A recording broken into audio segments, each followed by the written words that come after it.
সংসদ চত্বরে সাসপেন্ডেড তৃণমূল সাংসদ কল্যাণ বন্দ্যোপাধ্যায়ের অভিনব প্রতিবাদ।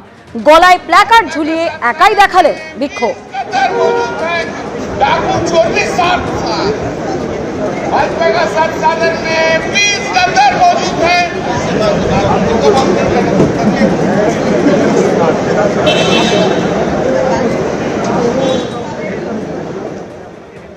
কখন কি বলে তার কোনো ঠিক নেই। ও তো কালকে সকালে মমতা অভিষেককে আবার গালি দিচ্ছিল।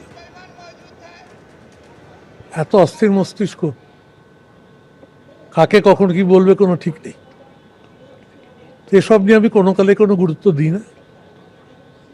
আবার অতীত দলের দু চারজন আমার বিষয়ে অনেক কথাই বলে।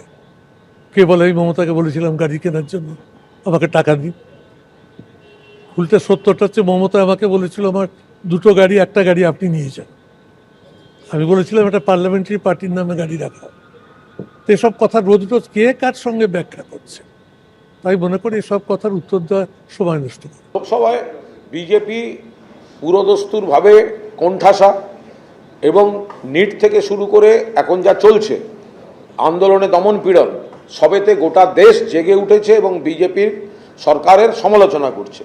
সেখানে তারা কখনো বিরোধীদের ভাঙতে চাইছে, কখনো বিরোধীদের কণ্ঠরোধ করতে চাইছে। কল্যাণ ব্যানার্জিকে সাসপেন্ড করেছে, তারপরেও তো কল্যাণ ব্যানার্জি আজকে একক শক্তিতে লড়ে গেছে। তৃণমূল তো নেই, তৃণমূল নির্মূল হয়ে গেছে। কতগুলো টুকরোতে ভাগ হয়েছে এবং আরো কত টুকরো হবে সেটা সময়ের অপেক্ষা। আর এই ক্ষেত্রে হয়তো দিদি বারণ করে দিয়েছেন, উত্তরাধিকারীও বলে দিয়েছেন কেউ ওর পাশে থাকবে না।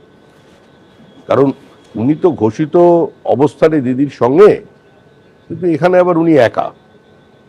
সিপিএম কংগ্রেস চলে এলো, সিপিএম কংগ্রেস তৃণমূল এক, ওনার পাশে কেউ নেই দলের লোক। তার মানেটা কি? কোনো জায়গা থেকে বারণ আছে, মানে আবার তৃণমূল ভাঙে।